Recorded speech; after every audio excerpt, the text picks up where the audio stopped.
They say the death of a child is every parent's worst nightmare. But for me, it wasn't just the pain of losing my daughter that tore me apart. It was the betrayal that followed. A betrayal that I never saw coming. A betrayal that would change everything. I don't know how to begin describing that day. The funeral was everything I feared, and at the same time, it was nothing like I expected.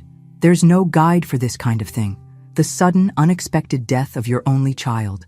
It felt like the floor had been pulled out from under me, leaving nothing but the cold, hard reality of what had happened.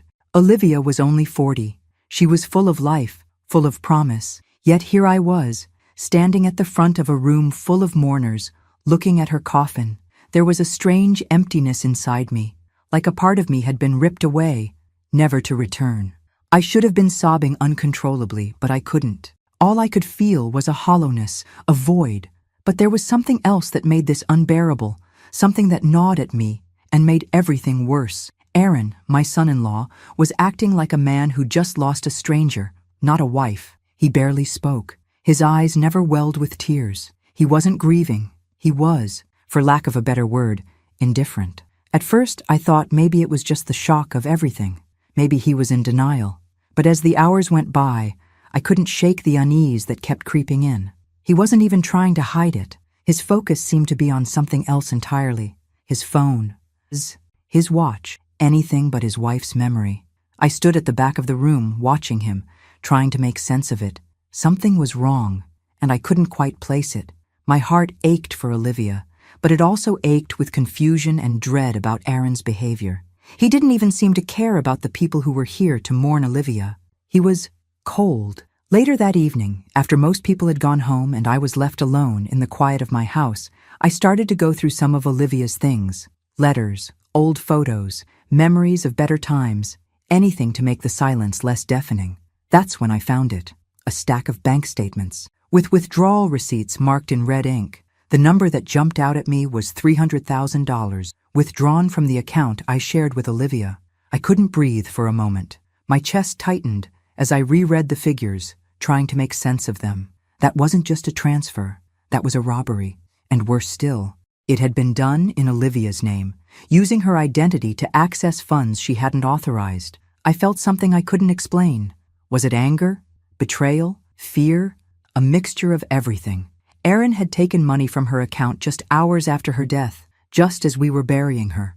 And he didn't even have the decency to be discreet about it. I didn't know what to do next. I didn't have any proof beyond the paper in my hand, but it felt like a heavy weight in my chest. That night, as I sat at the kitchen table, trying to make sense of the shock, the phone rang. The voice on the other end was unfamiliar, yet urgent. "You need to be careful with Aaron," the voice said. "He's not being honest with you. He's hiding something, and it's bigger than you think." The line went dead. I sat there for a long time, the phone still pressed to my ear. Whoever had called didn't leave a name, and there was no way to trace the call. But I couldn't shake the feeling that this was the beginning of something much darker than I could have ever imagined. What was Aaron hiding? What had he done? I had no answers, only more questions, and as much as I tried to push them aside, the truth was starting to seep through. There was something deeply wrong with the way Aaron had been acting, and I couldn't ignore it anymore. But I didn't know where to start. I had no idea how to begin unraveling this tangled web, especially not with the grief still heavy in my heart. But I knew one thing for sure. There was more to Olivia's death than just an accident, and if Aaron had anything to do with it, I would make sure he paid for what he'd done. The days after Olivia's funeral blurred together in a haze of grief, but something about Aaron's behavior made it impossible for me to focus on anything else. Every time I tried to bring up her financial affairs, or even the simplest details about the insurance policy, he would dodge the subject with a cold, practiced indifference. His words were polite, but there was no warmth in them. It was as if Olivia had never been real to him. He wasn't grieving. He was just going through the motions. I tried to shake it off at first. Grief does strange things to people, and maybe Aaron was just trying to cope in his own way. But I couldn't escape the nagging feeling that something wasn't right. My mind kept drifting back to the $300,000 he had taken from our joint account, money that should have been for Olivia's future, for our family. It felt like a betrayal of the highest order, and the way he acted, avoiding the conversation, made me more certain by the day that he was hiding something. That's when I decided to visit Olivia's house. I had to do it, even though I knew it would break me all over again. The house was empty now. Her laughter, her warmth, all gone. The silence was suffocating. I walked through the rooms, my eyes catching on familiar things. Her favorite books stacked on the coffee table, the old photo albums on the shelf, the soft, worn couch where she used to sit. It all felt like a cruel reminder that she wasn't coming back. In Olivia's bedroom, I began going through her things, trying to hold on to something, anything, that might bring her back. And then, in the back of her closet, I found it. A shoebox, old and dusty, tucked away beneath a pile of forgotten clothes. Inside were several letters, handwritten letters to me. As I read through them, my heart sank.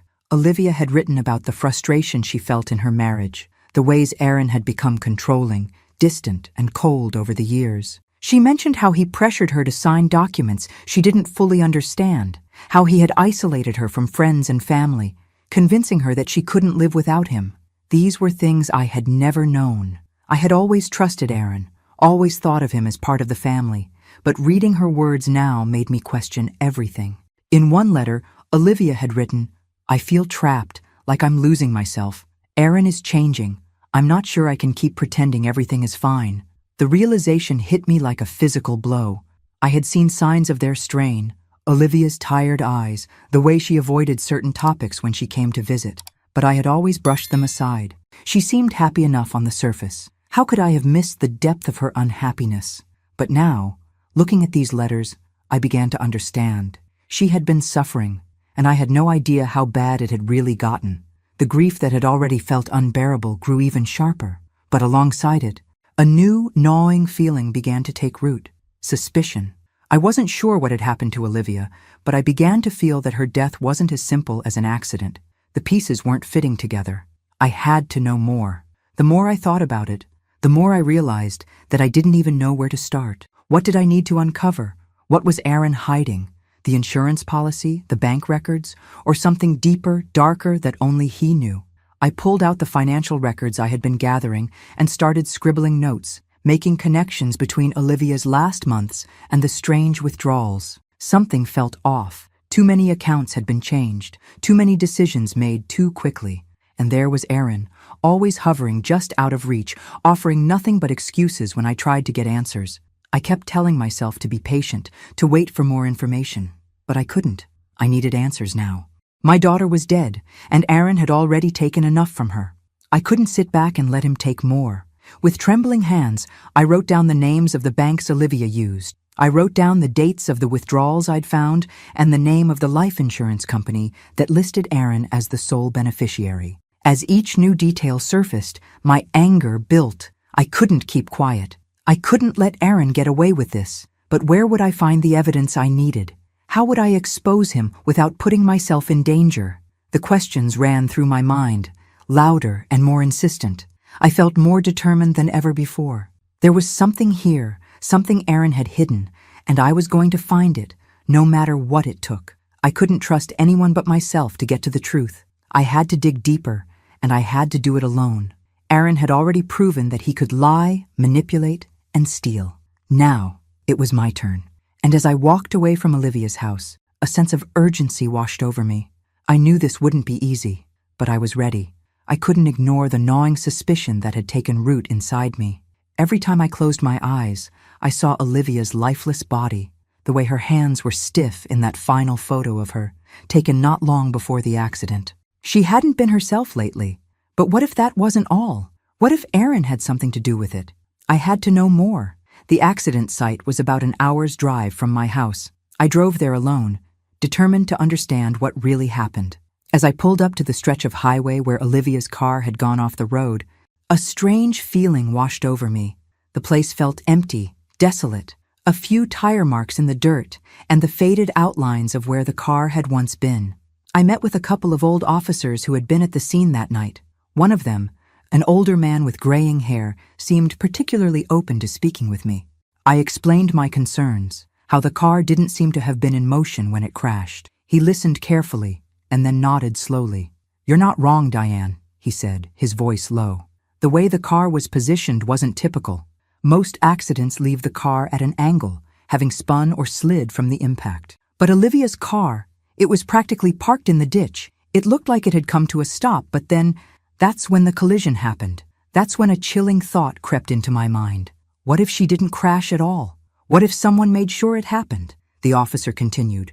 Also, the seatbelt. It wasn't fastened properly.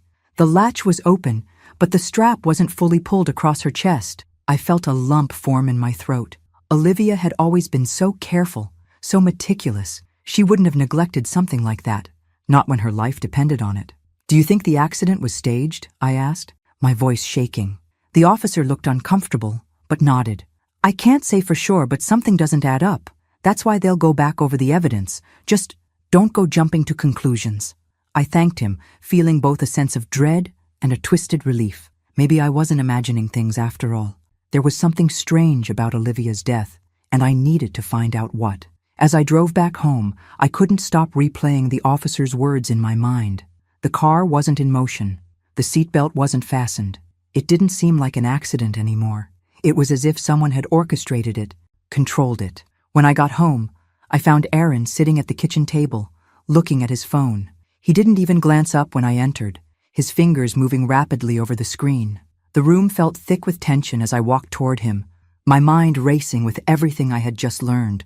"Aaron," I said, my voice steady despite the pounding in my chest. "I went to the scene of the accident." That got his attention. He froze, his fingers stopping mid-swipe. "What do you mean, you went to the scene?" His voice was casual, but I saw a flicker of unease in his eyes. "I spoke to some of the officers. There's something strange about how the crash happened." Aaron's gaze flickered. For a second, I thought I saw fear cross his face, but then it was gone, replaced by that familiar, practiced calm. "Diane, you need to stop doing this to yourself. The accident happened. Olivia's gone. We need to move forward." He didn't answer my question. He was deflecting, avoiding. I could feel the tension tightening in my chest, the doubt growing inside me. His coldness was suffocating, and for the first time I began to wonder, was this all just a plan? "You're avoiding the truth, Aaron," I said, my voice harder than I intended. "You're not grieving. You're avoiding it, and now you're trying to make me forget about what happened to Olivia." Aaron's jaw clenched. He stood up, his body tense, but he didn't raise his voice. "I'm not trying to control anything. I'm just trying to get through this the best I can, and you should too." I stood my ground. "I'm going to find out what really happened, and when I do, I'll make sure you don't get away with this." His face hardened. For a long moment, he didn't say anything. Then he shook his head. "You're not thinking straight. Just drop it, Diane. You're only going to hurt yourself more." He left the room, his footsteps heavy. My heart pounded in my chest, but it was no longer fear I felt. It was fury. The more he tried to shut me down, the more I knew I was on the right path. That night, I began to dig deeper. I pulled out Olivia's bank records, looking for anything out of place. And there it was, transaction after transaction, ones that weren't made by her. There were large sums of money transferred to an account under Aaron's name, payments to a mysterious vendor I didn't recognize. And then there were the loans, the ones that Olivia had never mentioned to me. Every single thing pointed to one conclusion. Aaron had been hiding something, and I was just beginning to scratch the surface. I felt the urgency again, the need to uncover the truth. I had to figure out what was really happening here before Aaron closed in on me, silencing me the way he had silenced Olivia. I made a note of the transactions, marking down everything I didn't understand, and then my eyes fell on the insurance policy. I hadn't looked at it yet, but now it seemed crucial. Aaron was listed as the sole beneficiary, but what if it wasn't just the money he wanted? What if he'd wanted something more from Olivia? My suspicions were beginning to coalesce into something darker, but there was still so much I didn't know. I had to dig deeper. I had to find every piece of the puzzle. I just couldn't let Aaron get away with it. The weight of everything was starting to feel unbearable. The truth was out there. I could feel it, but it was slipping through my fingers with every passing day. I needed something concrete, something I could hold on to. I called a lawyer, someone who could help me navigate this mess. I needed guidance, someone who could put the pieces together for me. After reviewing the financial records and discussing everything I had uncovered, the lawyer's face turned serious. "Diane," he said, his voice low and measured, "I think you have a case. You're right to be suspicious of Aaron. But if you're going to confront him, we need to be prepared. He recommended we approach Aaron carefully, but it was clear from his expression that he thought Aaron's actions were no accident. That realization hit me hard. I wasn't just looking at a grieving widower who had lost his wife. I was looking at someone who had orchestrated something far worse. The plan was simple. I would sit down with Aaron, confront him about the missing $300,000, and see how he responded. With the lawyer's advice, I started gathering more documents, more proof, more everything. I had to be certain. I could feel my heart pounding in my chest as I walked into the living room where Aaron was sitting. He looked up at me, his eyes narrowing slightly. He hadn't said much to me in the last few days, but his presence in the house was like a shadow hanging over me. "Aaron," I began, trying to keep my voice steady, "I need to talk to you about the $300,000 that was withdrawn from our joint account." His reaction was instant. He tensed up, his jaw clenching as his eyes shot up to meet mine. "What the hell are you talking about, Diane? You're acting crazy. The money is mine now. Olivia's dead. It's over. We need to move on." I could feel the anger rise in me, but I forced myself to remain calm. "Aaron, you don't get to decide what's over, not when you've been hiding things from me, not when you're trying to keep me in the dark about what really happened to Olivia." His face twisted, and his voice rose. "You're being irrational. Olivia's dead, Diane. We have to move on with our lives. You're just making this harder for everyone." I stepped closer, keeping my voice low but firm. "What I'm making harder is your lies, Aaron. You think I'm just going to forget that money, that $300,000 you took from our account? No, I'm not forgetting, and I'm not going to let you manipulate me." He stood up abruptly, backing away from me. "You have no idea what you're talking about. Olivia and I had a plan, and it's none of your business anymore." His words hit me like a slap to the face. "A plan? What plan? You've been lying to me. Aaron?" I said, my voice shaking but resolute. "You're hiding something, and I'm going to find out what it is." He laughed bitterly, shaking his head. "I don't need to explain myself to you. I don't owe you anything." His words were cutting, but they only strengthened my resolve. The lies, the coldness, it was all part of something far darker than I had imagined. Later that day, I did what I had to do. I dug deeper into Aaron's past. What I found made my stomach turn. There were multiple loans in his name, huge amounts of money, all unpaid. The stress of debt was written all over the records, but more troubling was the number of times Aaron had used falsified documents to cover up his failures. It wasn't just negligence, it was deliberate. He had lied and forged documents for years, getting himself deeper into debt with every passing month. I called the bank, I called the creditors, I pieced it all together. And the more I found, the more I understood just how deep his lies ran. Aaron wasn't just an opportunist, he was someone who had manipulated everyone around him, including Olivia. But it didn't stop there. I started speaking to some of Olivia's closest friends, people I had trusted for years, and that's when I learned the truth I had never expected. Olivia had been planning to leave Aaron. Weeks before the accident, Olivia had confided in her closest friends that she was finally making plans to leave him. She was going to take control of her life again. She was going to leave the man who had slowly suffocated her spirit, but she never got the chance. One friend in particular, someone who had been a part of their life for years, told me that Olivia had spoken about her fear of Aaron. She was afraid that he would never let her go. The friend even mentioned that Olivia had been looking at apartments, planning her exit strategy in secret. I was shocked, my heart breaking for the daughter I had known, my strong, determined girl who had been trapped in a marriage she didn't deserve. But it all made sense now. The signs I had missed, the behavior I had overlooked. Olivia hadn't just been a victim of circumstance. She had been a victim of Aaron. The more I dug into the past, the more I realized that the crash wasn't an accident. It had been planned, an elaborate way for Aaron to get what he wanted. Aaron had seen her as a way to escape his mounting debts, to start over with a clean slate. He had taken everything from her, including her life. I couldn't shake the image of her sitting in the car, trapped, unable to escape. I began to wonder, was the crash orchestrated to make it look like a mistake? Was that what Aaron wanted? To take Olivia's life, secure the money, and finally be free? But there was no way I could let him get away with it. I had the truth now, and I wasn't backing down. The pieces were falling into place, and I knew exactly what I had to do next. Aaron was going to pay for what he had done, and I was going to make sure of it. I had to know more. The more I uncovered, the more I realized how little I truly knew about Olivia's life in the months leading up to her death. There were so many things left unsaid, so many pieces of her story that didn't make sense, and I wasn't going to rest until I put everything together. The breakthrough came when I reached out to an old friend of Olivia's from childhood, Jenna. She had known Olivia longer than anyone else, and I knew she would have insight into what had really been going on in Olivia's life, especially with Aaron. When Jenna agreed to meet, I could tell right away that something in her demeanor had changed since Olivia's passing. She was nervous, fidgeting with the hem of her sweater as she sat across from me in the coffee shop. But I could see the pain in her eyes when she spoke about Olivia.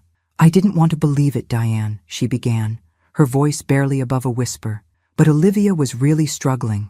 Aaron had a way of controlling everything. She was too afraid to leave him, even though she knew it was what she needed. I don't know how it started, but over time, he got more and more possessive. My heart sank as I listened to her. Jenna told me about the changes in Olivia's behavior, how she had stopped going out with friends, stopped calling as much, and how she'd often cancel plans at the last minute. The controlling side of Aaron was something Jenna had seen firsthand. "Olivia tried to leave him once," Jenna said, her eyes tearing up. "She was planning to, but when she told him she wanted a break, Aaron lost it. He didn't just get angry, Diane. He scared her. She told me she felt trapped." I sat back, shocked and broken-hearted. How had Olivia felt so alone? How had I not seen it? The picture was becoming clearer, but the pain of knowing that Olivia had been trapped in a relationship she felt powerless to escape was unbearable. The worst part was hearing that Olivia had been so close to leaving, so close to freeing herself from the prison Aaron had built around her, only to be silenced forever. But there was more. As I gathered myself, I realized that I needed to find out more about Olivia's financial situation. I had already uncovered signs of Aaron's manipulation, but I hadn't yet explored all the details. I started to look into the bank accounts that Olivia had used. What I found made my blood run cold. Several of her accounts had been changed in the months before her death. Accounts she had set up with me as a joint holder were suddenly altered, and Aaron had access to them. I called the bank, trying to hide my anxiety behind calm questions. The manager hesitated before telling me that there had been a series of transactions made from Olivia's account, each one larger than the last. Some of them had been transferred to Aaron's name, and as I dug deeper, I discovered something worse. There were withdrawals made from the account that appeared to have been forged. I could hardly breathe as the truth began to take form. The man I had trusted, the man I had treated like family, had been taking Olivia's money without her consent. But this was more than just theft. It was betrayal. He had manipulated Olivia into giving him control, forging her name, and taking what didn't belong to him. The bank manager also confirmed what I already feared. Aaron had gained access to the life insurance policy Olivia had taken out years ago. And guess who was the sole beneficiary? Aaron. It wasn't just about money anymore. It was about control. It was about a man who had orchestrated everything to secure his future, and Olivia's death had been his ticket. I could barely contain my rage. How could he do this? How could he kill his own wife, the woman he was supposed to love, just to escape his debts and secure a life of luxury? The more I uncovered, the more I realized the extent of his manipulation. I knew I had to do something. I couldn't let him walk away with everything. My heart broke as I thought of Olivia, how she had trusted him, how she had loved him, and yet he had taken everything from her, including her life. I had to find a way to expose him, to make sure he paid for what he had done. As I sat there, staring at the paperwork, a sense of urgency consumed me. The pieces were all there, scattered in front of me, but they needed to be put together. And I needed to do it before Aaron could destroy any more of Olivia's legacy. I wasn't going to rest until I uncovered every last secret Aaron had buried. This wasn't just about money anymore. It was about justice, for Olivia, for the woman who had suffered in silence, and for the life she could never get back. I was no longer content with keeping everything to myself. The weight of my discoveries was suffocating, and I needed someone else to know the truth. I needed to share what I had found, to let others see what Aaron had done, not just to Olivia, but to all of us. I started with the family, the closest relatives, the ones who had known Aaron almost as long as I had. I gathered them one evening, hoping for support, for someone to stand with me. I tried to explain everything, the missing money, the forged documents, the life insurance policy, but their reactions were not what I expected. Some of them, particularly Aaron's side of the family, dismissed it. "You're exaggerating, Diane. Aaron's been under a lot of stress. You're grieving, and sometimes you just start seeing things that aren't there." Their words stung. They didn't understand. They didn't want to understand, but I couldn't back down. I wasn't imagining this. I wasn't seeing things. I was uncovering the truth, no matter how hard it was to face. A few family members did seem concerned, though. One cousin of mine, who had always been close with Olivia, asked to see the bank statements. She was quiet as she looked over everything, and I could see the concern in her eyes as she scanned the details. "This is bad, Diane. Really bad," she said quietly, almost to herself. But even she wasn't ready to go up against Aaron. I was on my own in this. The family wasn't going to help me. If I was going to get justice for Olivia, I'd have to do it myself. The tension hung in the air like a storm waiting to break. I couldn't just sit back anymore, pretending that everything was going to be fine.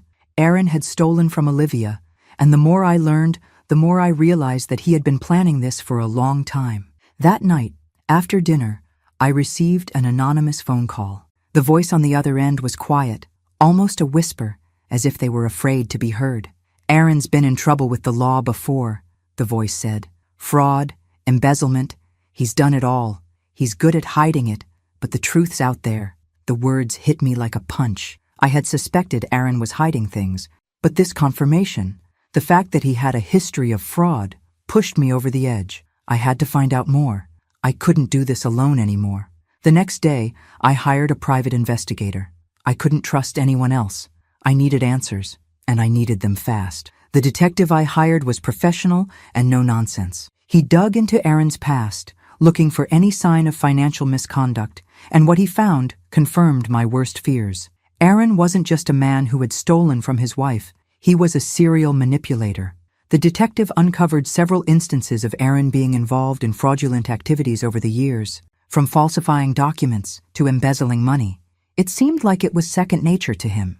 The more I learned, the more I realized that his entire life had been one big lie. But the most shocking discovery came next. Aaron had been trying to sell Olivia's house. The house she had poured so much love into, the house they had shared. He was preparing to sell it, which would have netted him a significant profit, far more than the $300,000 he had already stolen. It was clear now. Aaron wasn't just looking to get out of debt. He was setting himself up for a new life. He was trying to erase everything about Olivia and start fresh. My blood ran cold as I thought about how he had manipulated her, how he had manipulated all of us. He had been planning this for a long time, and I was just beginning to scratch the surface. But there was still more. The investigator found evidence that Aaron had been in contact with a divorce lawyer and a specialist in estate planning. It was clear he had been preparing for Olivia's death long before the accident. He had been working on securing his financial future, as if he knew what was coming. Everything was starting to fall into place. Aaron had orchestrated everything, from the way Olivia's death had been handled to the way he had positioned himself as the sole beneficiary of her life insurance. He wasn't just a grieving widower. He was a man who had carefully calculated every move, every lie, every step. The more I uncovered, the more determined I became to confront him. But I couldn't do it yet. I needed more proof. I needed to make sure I had everything I needed before I went to the police or anyone else. I couldn't let Aaron get away with this. I had already seen too much, and the pain in my heart was now mixed with a fierce, burning rage. He had taken Olivia from me, from all of us, and I wasn't going to let him destroy her memory without paying for what he had done. I was close now, so close, but I had to be careful. I couldn't let Aaron know what I was up to. Not yet. I had to stay one step ahead. The investigation was no longer a passive search for answers. It had become a carefully orchestrated pursuit, a pursuit that I would see through to the end, no matter what it took. With the help of the private investigator, I had started piecing together Aaron's every move. His actions were starting to tell a much darker story, one that I couldn't ignore any longer. The most damning evidence came when the detective uncovered a critical detail. Aaron had been in contact with Olivia's life insurance company on the very same day of the accident. I felt a chill creep up my spine as the implications of that discovery hit me. How could he have known? Why would he be reaching out to the insurance company at that precise moment, if not for one reason, to make sure the policy payout was secured? Everything that had been swirling in my mind for days now had a horrifying clarity. Aaron had been planning this, perhaps even before the accident happened. He had been preparing for Olivia's death long before it became a reality. The timing was no coincidence.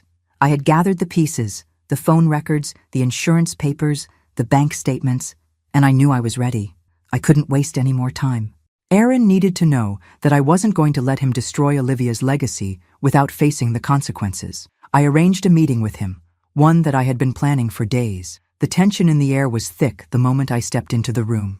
He was sitting at the kitchen table just as he always did, eyes glued to his phone, pretending to be unaware of what was coming. But I was no longer intimidated by him. I had seen the cracks in his facade, and now it was time to expose them. "Aaron," I began, my voice unwavering, "we need to talk about the insurance policy and the money you took from Olivia." His eyes flicked up, and I saw the immediate shift in his demeanor. The calm, collected Aaron that I had always known was starting to crack. "What are you talking about?" he replied, his voice tight. He was trying to act surprised, but I could see the tension in his jaw. He knew exactly what I was talking about. "I'm talking about the fact that you contacted the insurance company on the same day Olivia died. I'm talking about the $300,000 you withdrew from her account. And I'm talking about the years of lies you've been living." He leaned back in his chair, crossing his arms over his chest, trying to mask the growing panic behind a cold exterior. "Diane, you're overreacting. Olivia is gone, and this isn't helping anyone. We should be grieving, not dredging up all this nonsense." His calm voice, the way he tried to dismiss everything, only made me more certain of what I was dealing with. He thought he could control me, that I'd just back down. But he was wrong. "You don't get to tell me how to grieve, Aaron," I snapped, my frustration boiling over. "What I won't do is sit here and pretend that I don't know what's going on. You've been lying to me, lying to everyone. You're not some grieving husband. You're a thief and a murderer." He stiffened, the coldness in his eyes now replaced with something else, fear. His composure was faltering. "Diane," he said, his voice growing more strained, "this isn't the way to handle this. You're making everything worse. You're tearing this family apart." But I wasn't buying it. Not anymore. I had the proof, the documents, everything I needed to tear apart his lies, and I wasn't going to let him manipulate me any longer. "You don't get to make me feel guilty, Aaron," I said, my voice steady despite the fury inside me. "You don't get to make me doubt what I know is true. I'm not the one who destroyed this family.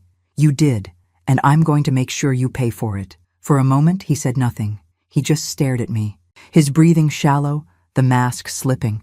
The man I had once trusted was gone, and in his place stood a man who was scared, desperate, and cornered. Finally, he stood up, his chair scraping loudly against the floor. "You're making a huge mistake. You don't know what you're doing, Diane." I stood my ground, not letting his words sway me. "You've already made enough mistakes, Aaron, and now it's time for you to pay for them." I could see the anger in his eyes, but he didn't argue further. He turned and walked out of the room, leaving me standing there, my heart pounding. I had confronted him, I had spoken the truth, and now I could feel the weight of what was to come. But just as I thought the meeting was over, I received a message on my phone. It was from Aaron. "You'll regret this, Diane. You have no idea what you're messing with. Stay out of it or you'll pay the price." The threat was clear, the meaning unmistakable. But instead of fear, a fire ignited in me. Aaron thought he could intimidate me into silence. But if anything, this message only fueled my determination. He wasn't just going to walk away from this. He wasn't going to make me cower in fear. I was going to make sure he paid for what he did. I had all the pieces of the puzzle, but there was one thing missing. One final, undeniable piece of evidence that would make it impossible for Aaron to deny his role in Olivia's death. I had been searching for it, waiting for it, and finally, it came to me. It arrived late one night, as I sat alone in the living room, going through the last of the documents I had gathered. The email notification pinged, pulling my attention away from the piles of paperwork. It was from the private investigator I had hired, and the subject line sent a chill down my spine. New evidence. I opened the email, my heart racing, and there it was, a file attached with a recording. The moment I clicked play, I knew I had what I needed. It was a conversation between Aaron and someone I didn't recognize. The tone in Aaron's voice made my stomach churn. "You don't get it," Aaron said, his voice dripping with arrogance. "She was in my way. always had been. The money, the life insurance. It was all there. I just had to push her to the edge. She was weak, always trying to hold everything together, but she didn't realize I was the one holding the strings the whole time. I could barely breathe as I listened to the rest of the conversation. Aaron's words were cold, calculated, and callous. He went on to brag about how he had manipulated Olivia's emotions, how he had controlled her every move. And then, in chilling detail, he discussed how he'd planned her death, how he'd made sure the accident looked like an unavoidable tragedy, when, in reality, it was the result of months of manipulation and deceit. I felt my hands tremble as the truth washed over me. This was it. This was the moment I had been waiting for. For the first time in days, I felt something that wasn't anger or confusion, satisfaction. I had the proof. It was undeniable, and it would destroy him. But before I could even take a breath, I heard a knock at the door. I opened it to find Aaron standing there, looking as calm and collected as ever. His eyes darkened when he saw the look on my face. "I think we need to talk, Diane," he said, his voice smooth, but the tension in his body was unmistakable. "What do you want, Aaron?" I asked, keeping my voice steady despite the whirlwind of emotions inside me. He stepped into the room without waiting for an invitation, his eyes scanning the space as if he were deciding how to approach this confrontation. "I think we can come to an agreement. You've uncovered a lot of things, Diane. Things that, if exposed, could hurt both of us." I could feel the weight of his words, but I stood firm. "You can't manipulate me anymore." He gave a small, condescending smile. "I'm not trying to manipulate you, Diane. I'm offering you something." He reached into his pocket and pulled out a checkbook. "I'll make it worth your while. Enough money to forget all of this. Enough money to never have to deal with any of this again. Just think about it, Diane. It's a lot of money, and it can be yours." I stared at him, the disgust rising in my chest. He was offering me money. Money he had taken from Olivia's life. Money that was never his to begin with, just to silence me. "You think money can buy me, Aaron?" I asked, my voice low and dangerous. "You think I'd just let you pay me off? You think you can make me forget what you've done to Olivia? You're wrong." His expression faltered for a moment, and the veneer of calmness cracked. "You don't understand, Diane. This will ruin us both. You're making a mistake." I could feel the rage inside me building. "No, Aaron. You made the mistake when you thought you could get away with this. You've already ruined yourself." I didn't need to hear any more. I already knew everything I needed to know. He was trying to buy me off, but I wasn't going to let him manipulate me any longer. This wasn't about money anymore. This was about justice for Olivia. I turned away from him, my mind racing. It was time to take the next step. It was time to bring this to the people who needed to know. I couldn't do this alone anymore. The next morning, I gathered the family again, determined to show them the truth. I started with the most trusted members, the ones who had started to listen when I first began to question Aaron. But when I played the recording for them, things didn't go as I had hoped. Some of them were in shock, others in disbelief. But the most shocking reaction came from Aaron's family. They didn't want to believe it. Some of them defended him, suggesting that maybe it was taken out of context, that maybe there was an explanation. "You're just angry and grieving, Diane," one of them said, shaking his head. "You're seeing things that aren't there. You need to calm down." I could feel the sting of their disbelief. The betrayal of their loyalty to him was almost as painful as the betrayal of his actions. But I couldn't let them stop me now. I stood my ground.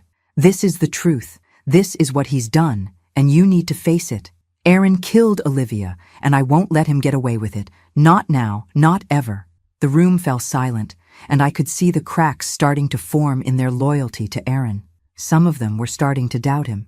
But there was still more work to be done. I couldn't let Aaron get comfortable. He thought he could manipulate me into silence with money and lies, but he had no idea who he was really dealing with. I had the proof. I had the family's attention. And now, it was time to finish this once and for all. I could feel the shift in the air the moment Aaron realized he was losing control. He had always been the one pulling the strings, manipulating everyone around him. But now, with the evidence out in the open and the walls closing in, he was desperate. Desperate in a way I hadn't seen before. The first sign came when he showed up at my door one evening, his face twisted in anger. The calm, collected Aaron I had known was gone, replaced by someone frantic, someone who knew he had been cornered. "You have no idea what you're doing, Diane," he yelled, his voice trembling with fury. "You think you're some sort of hero? You're nothing. You're just a grieving mother who's too blinded by anger to see what's really going on. You're going to regret this." His words stung, but they didn't have the power to intimidate me anymore. He was losing his grip, and I was starting to enjoy watching it happen. "I don't care what you think, Aaron. This ends now," I said, my voice steady. His eyes narrowed as he took a step closer, his breath hot on my face. "You think you've won? You haven't even begun to understand the mess you're in. You'll regret turning your back on me. You'll regret everything." I stood tall, refusing to back down. "It's too late for threats, Aaron. Your lies are exposed. It's over." I could see him falter for a split second, his fear slipping through the cracks of his arrogance, but he quickly masked it with anger again, his eyes wild. "You think the family will stand by you? You think anyone's going to believe you over me? You're just one woman against all of them." His words were meant to weaken me, but they only made me stronger. I had already seen through his manipulations. I had already witnessed the cracks in the facade. Aaron's power over everyone had always been rooted in fear, and now that fear was gone. I didn't flinch. "I don't care what your family thinks, Aaron. I'm not backing down. You can't control me anymore." With that, he stormed off, slamming the door behind him. But even as he left, I knew I had won this round. The strength of my resolve was growing, and with every word he spoke, I felt the power shift into my hands. In the following days, Aaron's behavior became more erratic. He started avoiding people, withdrawing into himself. He was no longer the confident man who had once manipulated his way through life. Now he was desperate, trying to find a way out, but there was no escape. The web he had so carefully woven was starting to unravel, and no amount of manipulation would save him now. I, on the other hand, was prepared. With the help of my allies, friends, family, and the private investigator who had uncovered Aaron's darkest secrets, I began organizing the evidence, the bank records, the phone conversations, the insurance policy, the forged documents. It was all there, and I wasn't going to let it go to waste. Every day, I felt more empowered. Aaron had thought he could destroy Olivia's life and steal from her, but he had underestimated me. I wasn't just a mother seeking justice. I was a force that couldn't be silenced, no matter how much he tried to intimidate me. I had my own plans now, and they didn't involve fear. They involved action. I spent days preparing the documents necessary for the trial, making sure everything was in order. The pieces were in place, and all I needed to do was take the next step, bring him to justice. Aaron, meanwhile, was growing more frantic. I could see the cracks in his composure when we crossed paths. He was trying to maintain the illusion that he was still in control, but his confidence was gone. It was clear that he was scrambling, trying to think of a way out, but he knew as well as I did that there was no way out of this. His isolation grew. The more desperate he became, the more people distanced themselves from him. The family that had once rallied behind him began to question his actions. Even those who had been closest to him started pulling away, realizing they couldn't defend the indefensible. It was in those moments of growing isolation that I realized something. Aaron was finished. He had no one left to rely on but himself, and even that was slipping away. The control he had once held over everyone was now gone, and I felt a deep, satisfying sense of justice wash over me. The closer I got to the trial, the stronger I felt. Every time I looked at the evidence, every time I reviewed the lies he had told, I felt more powerful. I had spent too long being manipulated by him, but not anymore. Now it was his turn to face the consequences. I was ready for the final confrontation. I had the truth on my side, and I was going to make sure it came to light, no matter how hard Aaron fought against it. The end was near, and I would not let him escape. The moment had arrived. My heart pounded as I stepped into the conference room, flanked by my allies, friends, legal counsel, and even a few family members who had finally come around to seeing Aaron for who he really was. The room was silent, tense with anticipation. It was a pivotal moment. Everything I had uncovered, everything I had fought for, was about to come into the light. Aaron was already there, sitting at the table, trying to appear calm, but I could see the tightness in his shoulders, the nervousness in his eyes. For once, he was not in control. He knew it, I knew it, and the time for games was over. The attorney representing me spoke first, setting the tone. "Mr. Aaron Jacobs, We are here today to present the irrefutable evidence that shows your role in the death of Olivia Jacobs, as well as your financial manipulation and fraud. You are not the victim here. You are the perpetrator. Aaron shifted uncomfortably in his chair, but he remained silent, his fingers twitching at the edges of the table. He was trying to gather himself, to maintain his facade of innocence. But I knew it was only a matter of time before the truth broke him. The lawyer continued, and with a steady hand, I placed the evidence in front of Aaron. Bank statements, insurance policies, phone records, and the most damning piece of all, the recording of his conversation about how he had orchestrated Olivia's death for financial gain. Aaron glanced at the papers, but when his eyes fell on the recording transcript, he went pale. "What is this? You can't possibly think this is real," he sneered, his voice low but tinged with panic. I met his gaze, refusing to look away. "It's all real, Aaron. Every word, every lie you've told, it's right there. You've been lying to everyone, including me. But you can't lie your way out of this anymore." He opened his mouth to protest, but his lawyer quickly silenced him, realizing that the evidence was stacked against them. But Aaron wasn't done. He still tried to cling to the illusion of control. "This is all just some sick plot." "Diane," he said, his voice cracking, "you've gone too far. These recordings, these papers, this is all lies. You've made it all up to destroy me. You're just angry because I'm moving on. Olivia is gone, and now you want to tear down everything I've built." His words were desperate, but I could see the cracks beginning to form. The anger that had been simmering inside me for so long was boiling over. I stood up, trembling but determined. "You didn't move on, Aaron," I said, my voice rising. "You killed her. You destroyed her, just like you destroyed everyone else around you. Olivia was your victim. She was my daughter. She trusted you.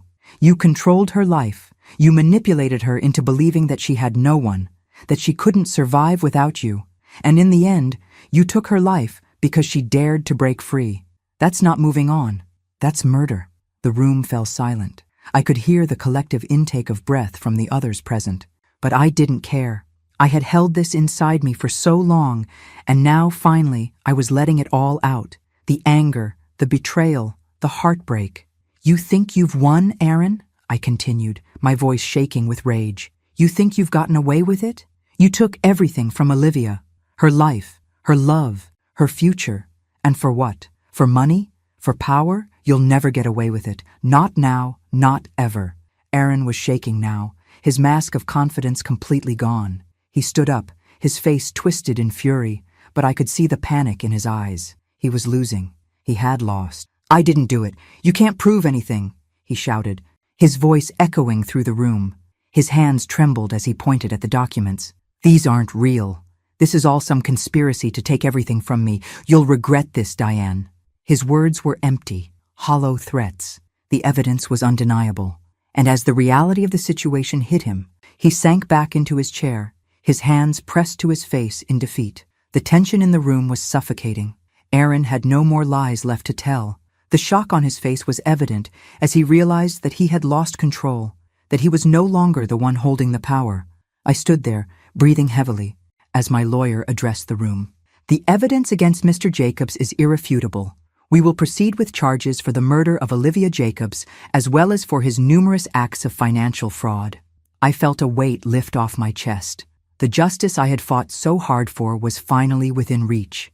Aaron's lawyer attempted a final defense, but it was too late. The room knew the truth, and there was no denying it. As I looked at Aaron, sitting there defeated, I felt no satisfaction. I felt only a hollow sense of relief. Justice was finally being served, but it didn't bring Olivia back. Nothing could. But I had kept my promise. I had exposed him. I had made him pay for what he had done. And as I left the room, walking away from the wreckage of his life, I knew I had done everything I could to honor Olivia's memory. The courtroom was cold, sterile, like a place where hope went to die. Every detail in the room felt like it was closing in on me. The rows of chairs, the harsh fluorescent lights, the sound of the gavel echoing in my ears. Aaron was sitting across from me, still pretending to be the man who had everything under control. But I could see it, the cracks, the desperation. He was no longer the confident man who had once manipulated every person around him. Now, he was a man on the edge, trying to keep up the facade for as long as he could. The trial had dragged on for what felt like an eternity. The evidence had been laid out. Every fraudulent transaction, every forged signature, the recording of his confession. And it was clear that Aaron had no way of getting out of this. But even knowing that the truth was on my side, I couldn't shake the fear of standing up there, of facing him directly. The man who had killed my daughter, who had stolen her life and everything she had worked for. When it was finally time for me to take the stand, I felt my legs tremble. I had practiced what I would say, rehearsed it 100 times, but the reality of it all hit me like a wave. I took my seat, my hands shaking slightly as I held the documents in my lap and looked across the room at Aaron. His eyes locked with mine, and for a split second, I saw a flicker of something. Maybe regret, maybe fear, but it was gone as quickly as it came.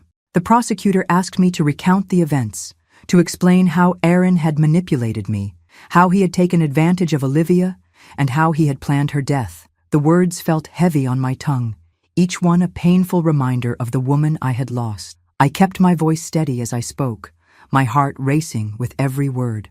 I trusted him, I said, my voice breaking. He was my son-in-law, and I loved him like a son. But what he did to Olivia, it's beyond anything I could have ever imagined. He didn't just take money from her. He took her life. He took everything. Aaron's defense attorney tried to discredit me, to paint me as an angry, grieving mother who was seeking vengeance. He accused me of fabricating everything, of twisting the truth to punish a man who had already suffered enough. He's not guilty of murder, the defense argued. This is just a case of a family tragedy, and Diane is blinded by grief. She doesn't see the full picture. She's looking for someone to blame. But it didn't matter. The evidence was too strong. The truth was too clear. The jury wasn't swayed by his words, and neither was I. Finally, the judge called for a verdict. As he read the charges aloud, fraud, embezzlement, and, most devastatingly, the murder of Olivia Jacobs, the weight of it all settled over me. I felt numb, detached from everything around me. I had never wanted to be in this position, to have to testify against someone I once considered family. But here I was. The judge's voice was steady as he pronounced the sentence. Aaron Jacobs, you have been found guilty of all charges. You will serve a prison sentence of 25 years to life for the murder of Olivia Jacobs, as well as additional time for your financial crimes. The room fell into stunned silence. I could barely breathe as I processed what had just been said. Aaron was going to pay for what he had done. The justice I had fought so hard for was finally here. But when I looked at Aaron, sitting there, his face pale and stricken with disbelief, I didn't feel satisfaction. I didn't feel triumph. What I felt was something I wasn't prepared for, a bittersweet sense of relief, mixed with the unshakable ache of loss. Aaron had taken Olivia from me, and nothing could change that. No amount of justice, no sentence, no prison term would ever bring her back. It wasn't enough. Nothing would ever be enough. As I left the courtroom, surrounded by friends and family who had stood by me, I realized something I had been avoiding all along. Justice couldn't heal the wound in my heart. It couldn't undo the damage Aaron had caused. Olivia was gone, and no punishment could ever change that. But it had to be enough. The world would now know what Aaron had done. The truth would be out. Olivia had been taken from me, but she wouldn't be forgotten. Her death wouldn't be in vain. And as the door to the courtroom closed behind me, I finally allowed myself to feel the weight of everything. The relief, the sadness, the grief. I had won, but the victory felt hollow. I had done what I could.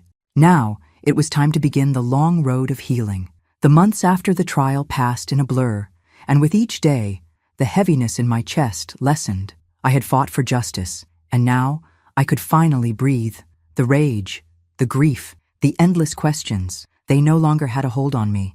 But the truth was, no amount of justice would bring Olivia back. The hole in my heart remained, and the pain of losing her never truly faded. Still, I had done everything I could for her. I visited her grave, the place where I had left so many pieces of myself. Standing there, I said my final goodbye, not in anger, not in regret, but in acceptance. I let go of the bitterness and the guilt that had consumed me for so long. For the first time in a long while, I felt at peace. I had found closure. It wasn't the end of the journey. It was a new beginning. I was stronger now, wiser, and more determined to live the life Olivia would have wanted for me. Justice had been served, and the truth had been revealed.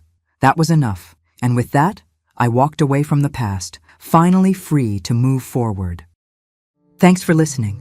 Don't forget to subscribe and feel free to share your story in the comments. Your voice matters.